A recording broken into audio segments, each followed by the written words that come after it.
Mississippi River Basin's biomass, roughly 2,500 fish for every kilometer of river. Populations so enormous, some speculate a total takeover may be impossible to stop. Carp are right there knocking at the door. So we need to do something soon. September 10th, 2009. At the Aquatic Center for Conservation at the University of Notre Dame, Professor David Lodge heads an invasive species task force. As an Asian carp Armageddon looms, the task force is fighting back with a cutting-edge tool. For invasive species in lakes and rivers, one of the big challenges is often just figuring out where the darn organisms are. And it's like searching for a needle in a haystack. Dr. Lodge and his team have developed a solution for finding the needle in the haystack, locating Asian carp without having to catch a single fish. It's called environmental DNA testing. Just as CSI teams collect DNA samples from criminal evidence, Dr. Lodge's team tests water samples for traces of Asian carp DNA. If they get a positive hit, Asian carp have passed through the test sample's water source. Using this method, the team can test large bodies of water relatively quickly. It's an efficient diagnostic tool that's never been used to fight an invasive aquatic species until now. The hard work is done back in the laboratory, but that too is relatively quick compared to the effort required to electroshock or net fish in a lake or a river. Yep, so I think that still sounds like what we want to do is start upstream, get the most urgent information first.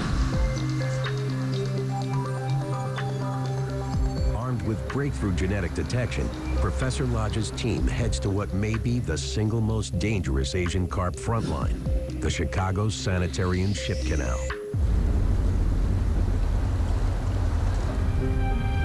In 1900, to prevent sewage from entering Lake Michigan, contaminating the city's drinking water, the city of Chicago came up with an idea, reversing the direction of the Chicago River. The result? An ingenious feat of engineering called the Sanitary and Ship Canal. Today, the canal is an important route for cargo ships. But when humans connected the Mississippi River Basin to Lake Michigan, no one predicted that they were building a disastrous invasive species superhighway. The Great Lakes have on the order of 186 species that are non-native, many of which are damaging. And there are dreaded cautionary tales. One exotic species already doing major environmental and economic damage is the zebra mussel. After hitching rides from Europe in the ballasts of cargo ships, these mollusks have quickly multiplied and clogged up industrial pipes. Zebra mussels caused the shutdown of the Monroe Power Plant in Michigan, which cost millions of dollars. This is one of the most damaging environmental changes that's been going on since humans started moving species. Here, 30 miles from the entrance to the Great Lakes, the team picks a strategic spot. It's downstream from the last line of man-made defense, an electric underwater fence. In 2002, authorities installed rows of steel cables across a section of the Chicago Sanitary and Ship Canal. Today, volts of DC current flow from the cables into the water, delivering harmless but critical fish-repelling shocks. When it comes to stopping the northward migration of the invasive Asian carp, this single electric fence may stand between control and catastrophe. But many experts fear the barrier's far from foolproof. Is it truly enough to stop an invader from river domination? The barrier needs to be turned off every 6 months for a short period of time to rehabilitate it. If you turn off the thing and they're sitting there at the door, they're going to swim through. Back in the lab, the team submits their samples for DNA tests. What the water reveals is shocking. The Asian carps were several miles upstream from where people had thought they were. It was exciting to discover that we learned something important. On the other hand, it was depressing because the problem is so much more acute than we thought previously. It's confirmed. Carp are less than 11 kilometers from the electric fence barrier. All that separates the silver carp from the Great Lakes now is one lock and the electric barrier that the Army Corps of Engineers has installed. What began as a field test now becomes an urgent investigation.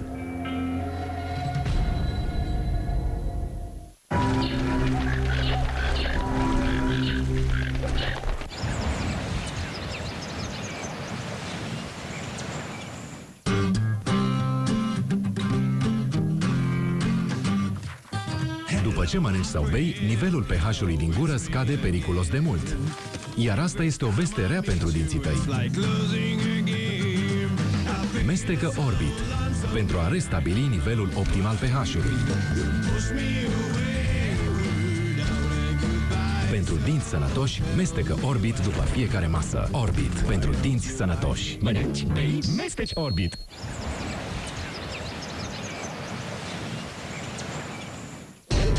Curge prin 10 state, dar adună afluenți din 31. Are 4.000 de kilometri și este al patrulea cel mai lung fluviu din lume. Are putere de simbol al Statelor Unite ale Americii. I se mai spune și părintele apelor.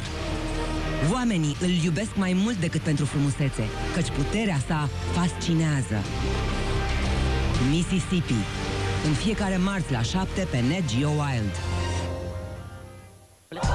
Știm noi cine spune că bărbații sunt ca niște animale. Acum, 3 englezi au luat-o în serios și vor să dovedească ce înseamnă cu adevărat să fii, înțelegeți, cu toate cele. Mâncare, purtare, firesc, sunt și efecte secundare. Una peste alta, o încercare de tot râsul. Viață de animal. În fiecare miercuri la 7 pe Net Geo Wild. Ochi în care s-au oglindit crime. Acești elefanți au văzut lucruri groaznice. Ochi care au învățat să urască omul. Sunt probabil gata de răzbunare. În Mozambic, Bob și Joyce Poole își riscă viața încercând să restabilească o punte. Au în suflete cicatrici grave. Nu știm dacă vor putea uita vreodată Elefanții războiului, premiera duminică 3 iunie. La prima vedere, nu au mare lucru în comun. Dacă privești mai atent, e și mai ușor să te prinzi că nu sunt împreună. Oricum, o cercetare prea de aproape nu-i sănătoasă, pentru că, în general, mușcă. Sunt cei mai mari, mai puternici, mai maestoși, mai de temut. Cei 5 mari africani: bivolul, rinocerul, elefantul, leul și leopardul. Lor le dedicăm o săptămână de programe. Stăpânii Africii. Începe luni pe Net Geo Wild.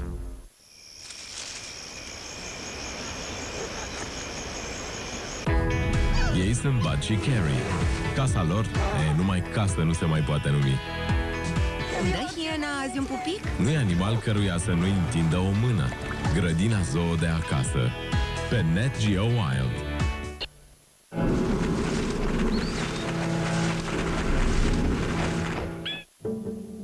The next critical test location is the Chicago River. Lindsay Chatterton with the Great Lakes Project heads up the investigation. So we are in downtown Chicago. This is the last lock through which boats pass to get into Lake Michigan itself. Discovering Asian carp DNA here would mean disaster. If there's a positive hit, it's proof the fish have gone further and slipped past the electric barrier. I think these fish are much further up the system than anyone previously thought, and really we don't know how far up they are. Targeting backwater pockets where DNA collects, the team fills 2-liter bottles, noting location, depth, and temperature. There's no real barrier to stop the fish from here moving into Lake Michigan, so we clearly don't want to find them here. Back at the lab, The clock is ticking on a potential environmental time bomb. The team puts the samples on ice to slow any DNA degradation and begins testing for Asian carp DNA. I hope and pray that they won't see anything upstream from the barrier. But while Dr. Lodge's lab team waits for results... Focus your chi, Tim. Do what? Focus your chi. I think that's some kind of Zen thing, isn't it? Over 160 kilometers away, some anglers are taking a more direct approach. Let's hit it, brother. Fighting an invasive killer head on. All right, guys, here we go.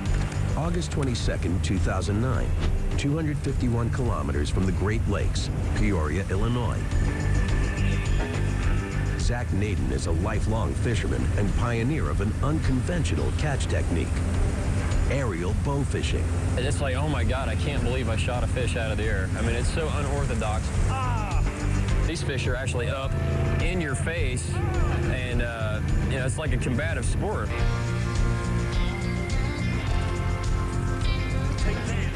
I think I got Big Louie hooked. Both Zach and fellow bow fisher Tim Wells are avid outdoorsmen. Though to some, their technique is highly controversial. When projectile silver carp swarmed their river, conventional rod and reels were useless. These invasive fish are filter feeders who do not take hooked bait. So the anglers decided to up the ante. We came up with these specifically for shooting these fish. Nobody really had any equipment for shooting them out of the air. As you can see, it's small, it's compact, it's about 3.5 pounds, carbon arrow.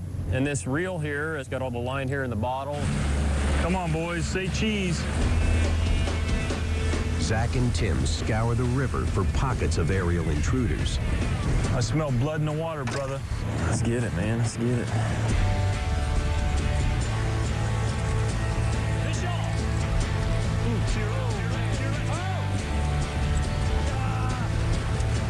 But against carp hordes hurtling out of the water, even seasoned fishermen risk wrecking their equipment. Oh, that didn't take Look at her, long. she's still spinning. Oh, man. Doggone it. Or suffering a knockout blow. The coolest part about this kind of bow fishing is coming home alive and with all your teeth. Oh, my God. Suddenly, the archers reach a bursting pack of silver carp. Keep it going, Chase, in a circle. Circle thing, Chase. Now, they're facing a high-energy upheaval known as popcorning. Oh, my God. The popcorn is just, it's a feeling of total loss of control. Oh, my God. You have no idea what's coming next, whether you're going to make it out, where you're going to get hit.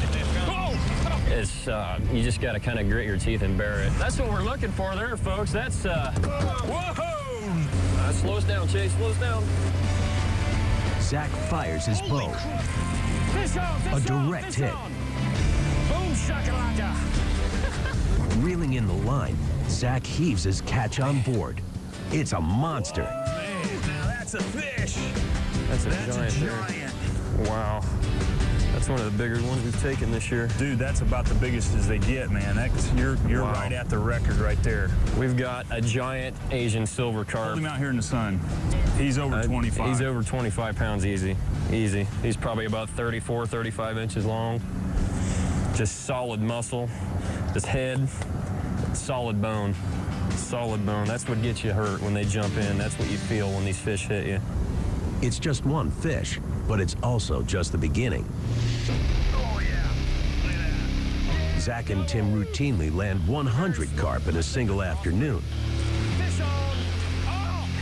Though some may find their methods brutal, and it's no solution to a massive problem.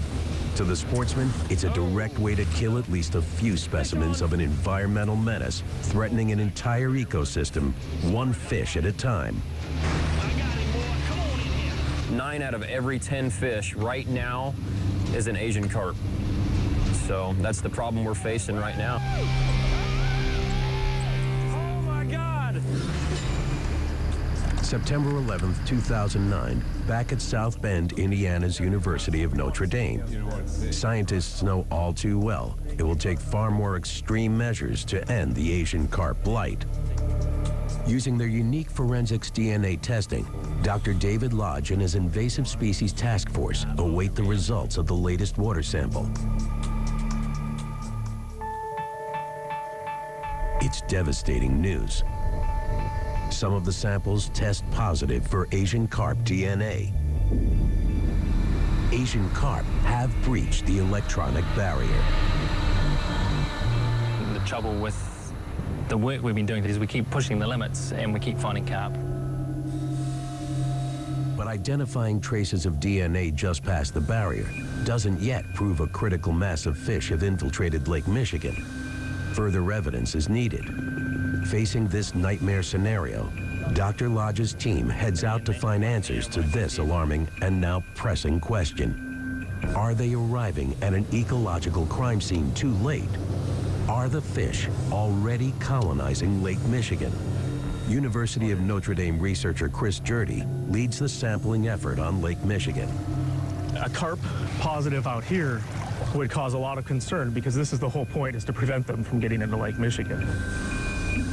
I think it would be a big surprise and a terrible thing if they were able to get any DNA in Lake Michigan. If the team gets a positive hit in Lake Michigan, it reveals a breach of the most disturbing threshold yet, a gateway to the entire Great Lakes, the largest freshwater ecosystem on Earth. Yet as an eco-catastrophe hangs in the balance, anglers from all over the country flock to the Illinois River to take up a fight they take personally. Here, on the banks of a river under siege, the battle lines are drawn, and the war rages in a competition called the Redneck Tournament. It's just unbelievable what these fish have done. You could go out boat riding. We took the kids out, went tubing down the river. They've taken all that away from us. If they hit the Great Lakes and start destroying that the same way that they have destroyed life in the Illinois River, we don't have a chance. We have to stop it before they stop us.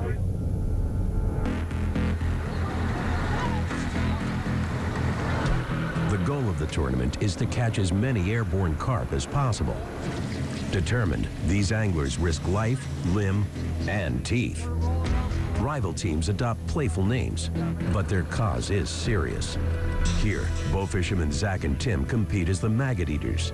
And though the impact on the Asian carp scourge may be insignificant, for them and others, it's a way to raise awareness and take personal action. Well, we got to do our part for conservation, you know. Everything else is dying because of these fish, so we like to try to get as many out of the river as we can. Are we ready? Don't hang legs over the side. Now, lined up on shore, the teams wait for the start. There we go!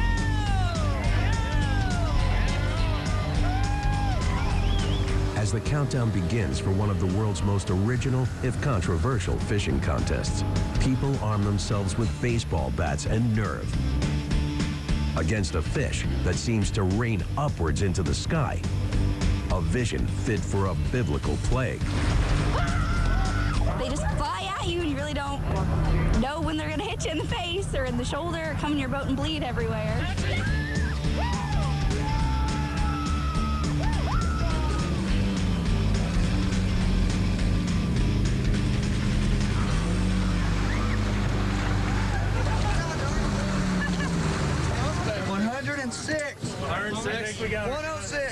Dude, that's double. This year, the bow-wielding maggot eaters are determined not to go down without a fight. We got second last year. We're trying to improve. 106 fish. You gotta be kidding me. The maggot eaters tie with Team Showtime. 106. Are you serious? This year's bragging rights will have to be shared. Hey, wait, how do you check the boat? There might be one more.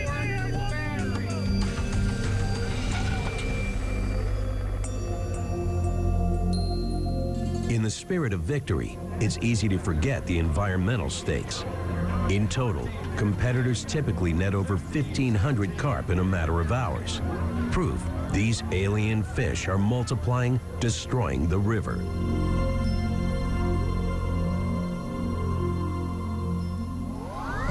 But using the competition's haul, two men are determined to make a difference.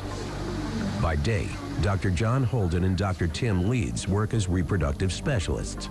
By night, they've invented a massive food processor capable of transforming carp into a crop. This becomes this. This we sell. At 1,200 pounds of fish will turn into about 400 pounds of fish meal. The fish are ground up and flash dried, generating almost zero waste. The Heartland processor then converts the tournament haul into two byproducts, oil and powder. The oil is low mercury and rich in omega-3 fatty acids, perfect for nutritional supplements. The powder is a high-protein fish meal, perfect for making commercial fish farm feed pellets. People consider it a junk fish, so no one wants to fish it, no one wants to eat it. Well, with our machine, we just grind up the bones. That's a source of calcium. The end product is 14% oil, 5% water, and the remainder is protein. The processor can handle roughly 2 metric tons of fish an hour, and it's mobile. The doctors hope someday to put it right below the Chicago Sanitary and Ship Canal's electric barrier. From there, they envision moving downriver, harvesting tons of Asian carp as they go. Using that model, we can get 800 million pounds of carp out over 5 years. But is the Heartland processor enough to keep a spreading scourge from destroying an American ecosystem? The answer may depend on whether it's too late to stop the Asian carp and where the invasive fish are headed next.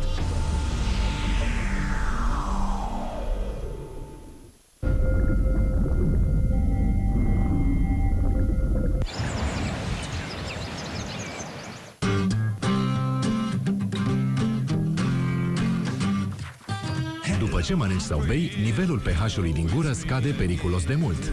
Iar asta este o veste rea pentru dinții tăi. Mestecă Orbit pentru a restabili nivelul optimal pH-ului. Pentru dinți sănătoși, mestecă Orbit după fiecare masă. Orbit pentru dinți sănătoși. Mănânci, bei, mesteci Orbit. Știi cât costă o bucătărie? La Practicăr doar 239,9 lei. De acum îți permiți mai mult. Vino și convinge-te! Practicăr, pentru ideile tale.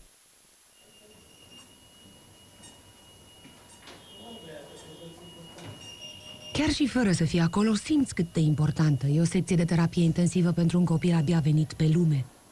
Spitalul de copii Marie Curie merită o nouă secție de terapie intensivă nou-născuți, mai mare și mai modernă. Ajută-ne să o construim. Donează și tu 2 euro printr-un SMS trimis acum la 858, iar donația ta va fi dublată de Fundația Vodafone. Îți mulțumim din inimă! Noul Hyundai i30 te așteaptă în locațiile Țiriac Auto din toată țara. În plus, beneficiezi de cardul Țiriac Auto, singurul card pe care, într-adevăr, te poți baza. Te deranjează arsurile la stomac? Redacip elimină cauza arsurii. Un comprimat pe zi de Redacip oprește producerea de acid în exces și ajută la vindecarea stomacului iritat. Redacip, zi și noapte, fără arsuri. Știm noi cine spune că bărbații sunt ca niște animale. Acum, 3 englezi au luat-o în serios și vor să dovedească ce înseamnă cu adevărat să fii, înțelegeți, cu toate cele.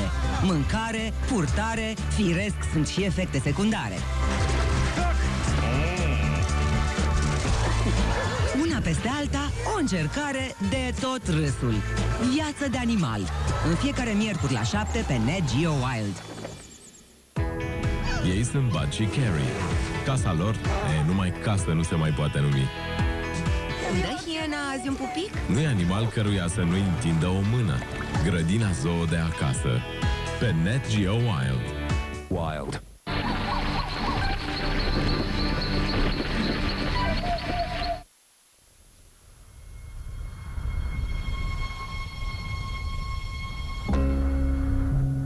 On the eve of a disaster, as the Asian carp threatens to invade the U.S. Great Lakes, ironically, in the fish's native China, near Shanghai, overfishing in dams are pushing bighead and silver carp to extinction.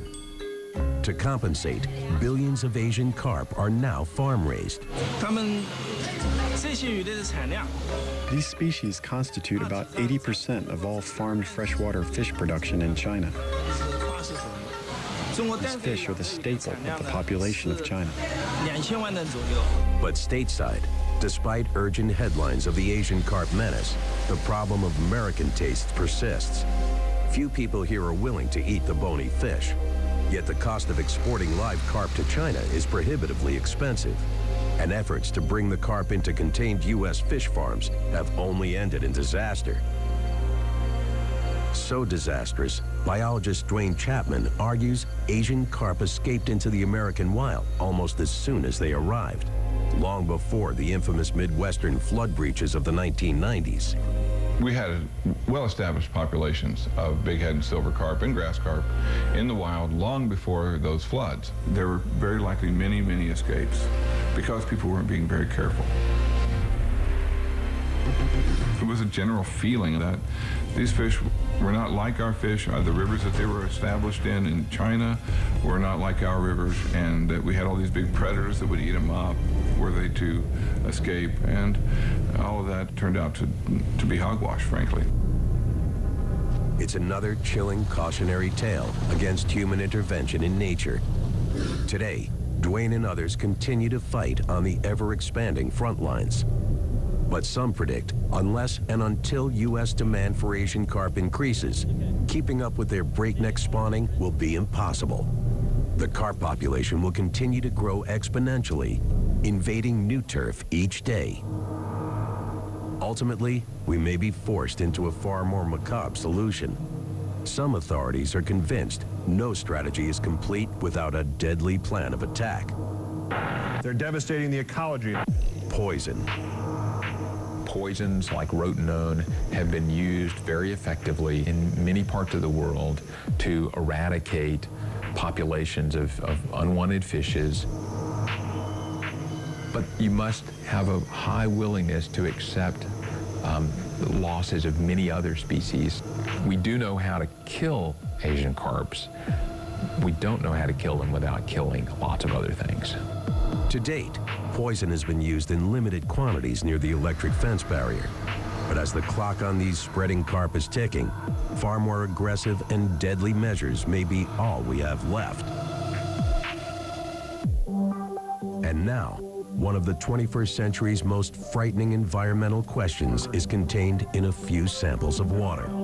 Have the tenacious alien fish made it into the $7 billion fishery and ecosystem of Lake Michigan on their way to the Great Lakes? We have never hoped for negative results more in our life, because it would say that we haven't detected anything this high up.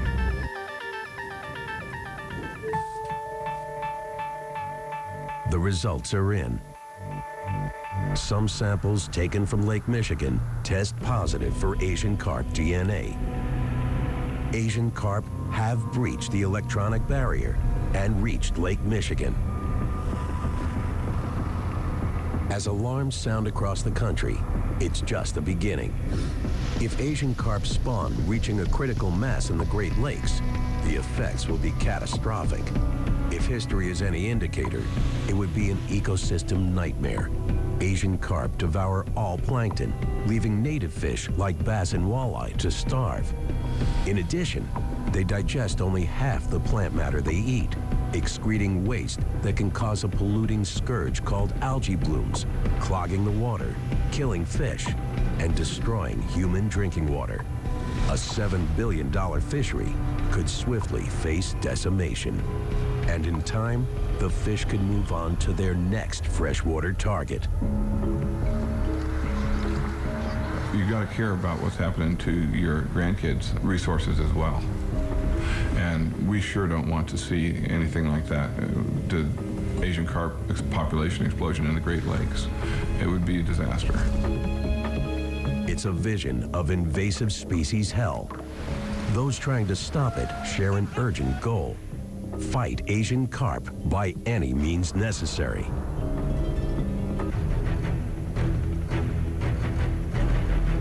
An invasive assault already threatening to bring the Mississippi River Basin to the brink of eco-destruction. Now, the Great Lakes face the same deadly fate. But scientists and fishermen refuse to back down. doing whatever it takes to end the Asian carp invasion.